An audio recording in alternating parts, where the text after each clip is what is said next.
Welcome children of class 5 in your moral science class. Now first we are dealing with page chapter 5, patience. So what is patience? Patience with family. Now patience is when we are waiting for anything and we are not worried about that. Now patience with family is love. So when you have patience with family, that means you are loving your family. Patience with others, when you are having patience with others, that means you are respecting others. You are listening to them carefully, that means you are respecting others. Now patience with self, when you are patient with yourself, that means you have confidence in yourself, so you have patience. Now patience with God is faith. So now when you have patience in God, that means you have faith in God. You are knowing that whatever God will do, it will be beneficial, it will be useful to you. Now you can see here the children, they are waiting patiently and listening to the teacher very nicely with patience. Now here also the teacher is showing children, teaching children something. Children are listening carefully with patience. They have patience. You also children, we know that you have a lot of patience. So you are able to hear us, you follow us. So patience means knowing it will happen and give it time to happen. So patience, we are knowing that the thing is going to happen. If we will have patience, that means the thing is going to happen, and so we should give time for the thing to happen, and that is patience. As you can see over here, the children, they are waiting for the things, okay, and they are waiting very patiently for their turn.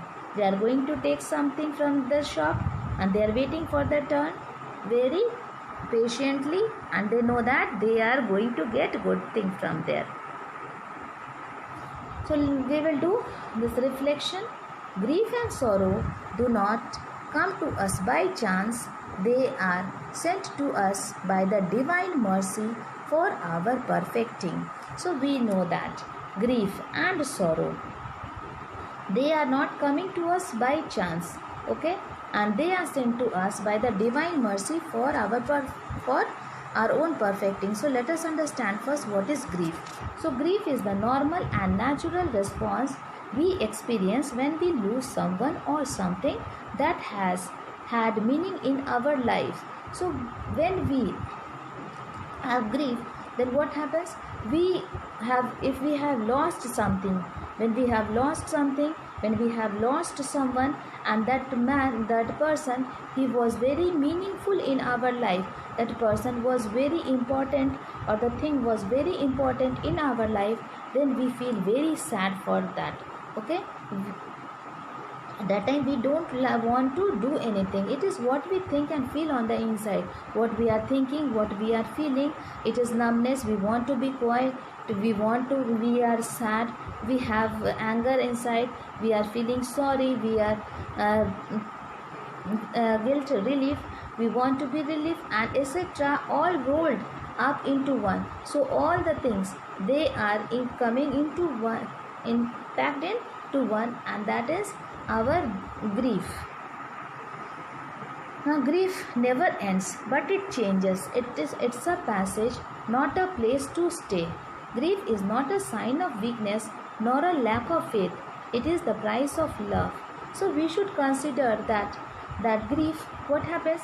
It never ends. It changes from one path. It changes its path.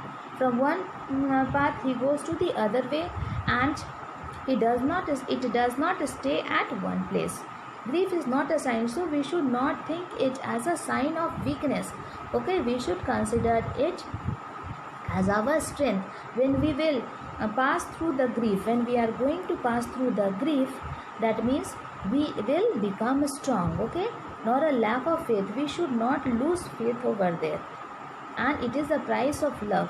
So we should be love, we should have love in that. We should not become weak. Now our sorrows and wounds are healed only when we touch them with compassion. So when we have sorrows, okay, when we have sorrows, when we have grief, when we have wounds in us, then what we should do, they will be healed, they will be made up when we will touch them with compassion, when we have love for them, when we have affection for them, then they will be healed, they will be all right. Then let us understand this. Grief and sorrow do not come to us by chance. They are sent to us by the divine mercy for our perfecting. So we have understood that what is grief and sorrow? Grief and sorrow, they have come to us. They have come to us. They have not come to us by chance. So God has sent those grief and sorrow to us. So those pains which we are having, the sadness which we are facing, they are sent by the God. And why God has sent it? The God has sent it so that we pass through that stage. Okay, when we are passing through that stage, then we will become perfect. We will have patience. We will have patience. We will become perfect when we face the challenges. When we face the challenges, then we try to overcome those kind of situations, and we become perfect. As you might have seen, it is that the gold, it becomes a shine, it shines a lot, it becomes shines a lot when it is passed through fire. Okay, so the same thing, when we have grief when we face through grief and sorrows, then we will become perfect, and God has sent it to us to make us perfect. And when we should not we should not forget God there. We should remember God. We should try to call God in those kind of situation. We should ask for the help of God, and we know that God is going to help us in all kinds of situation. So they have come to us. Why they have come to us? Because God wanted that this grief and sorrow should come to us, and we should face them well with laughter, and take it as a challenge and become perfect. So thank you. Now we are going to discuss reflection of chapter 5, patience. The first question is, do sufferings come to us by chance? So we know that sufferings, they do not come to us by chance.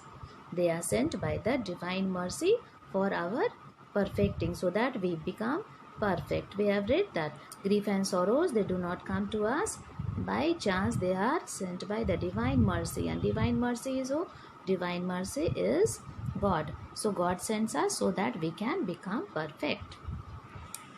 Now who sends us sufferings? So God sends us sufferings. By the divine mercy it is sent. So God sends us sufferings. Now why do we have exams in school? So we have exams in schools to test our knowledge and make us perfect. So if we have exams in schools, then our knowledge will be tested, that how much we know, how much we have understood, and then we can become perfect. Now would students progress more if there were no exams? Then no, students would not progress more if there were no exams. If there were no exams, then what will happen? The children, they will not read anything. They will not read. They will, because they think that now they would think that there is no exam, no need of studying. So they would not be able to progress. So exams are taken so that we can understand that how much we have understood, how much the children they have understood. Why do you think God sends us sufferings? So why God sends us sufferings? Because God sends us sufferings to test our patience, so that He can test our patience, that how, and have trust in Him, and He sees that we should, how much trust we have in Him. And So if sufferings were not there, then what would happen? We would not think about God. Okay, so he has sent us suffering so that our patience can be checked, our trust in him can be checked, that how much we trust in God. Now we are going to discuss true false. So first one is, Job was impatient and did not thank God. So here in the story of Patience chapter 5, we have seen a man, okay, we have read about a man. He is from the land of Uz, and he had a lot of sufferings, but then also he did not complain to God. He had a lot of patience. In all the conditions, he praised God. He said that whatever God has given is good, and when God has given him good things, he had welcome. Then if God has given him any sufferings, then he should not complain. So here he had patience and he thanked God. So the statement is wrong. Job was not impatient. The Job was not impatient. He had patience and he thanked God. Now God was pleased with Job. So God was pleased with Job. It is a true statement, because in all the conditions, whether in good condition or in the bad conditions, when Job had got sufferings, then also he had continued to praise God. He did not curse him. So God was pleased with Job because he was his true follower. He was very faithful to God. Now patience means without complaining. So true. So patience means, we know that patience means without complaining. When we have patience, we do not complain about anything. We should wait for the right time. When the right time will come, then we are going to get good fruits. So we should not complain. When we have patience, we don't complain about anything. Now the next one is, the old man did not wake up. So this line, it is from the story, okay. This means you have to say whether this line is correct or not, from the story of obedience. The old man did not wake up. So this line is false, because we know that when Chang had gone to call the old man, then the old man had woke up. First what happened? First he did not hear, he was sleeping. Then again when Chang had shaken him, then or spoken loudly, then this old man, he woke up. So this statement is false. Now Job said to take the old man with the ladder. So this statement, Job said to take the old man with the ladder, this is a false statement, because in this story there is no Job. In this story there is mother who said the old man to take the old man with the ladder. Mother, she had asked, when Chang had fallen, then she asked Tiki Tiki Tembo to take the old man with the ladder to take out Chang. And when Tiki Tiki Tembo had fallen, then also mother said Tiki Tiki Tembo Chang to take this old man with the ladder to take out Tiki Tiki Tembo from the well. So now the next one, the name of second son in the story was Long. So here the name of the second son in the story was small. His name was Chang, but the name of the bigger elder son, it was Long. Now the next one, we should obey our parents. So we should, it is a true statement that we should obey our parents. Obedience, we know that obedience to parents is like obedience to God. So whatever our parents they say, we should obey them, because we know that whatever our parents will say, it will be for our good, for our, they say, for our benefit. What is beneficial to us, what is good for us, that only our parents ask us to do. So we should obey them. Now mother could not hear because of the roar of the river. So the mother, she was not able to hear because of the road of the river is true.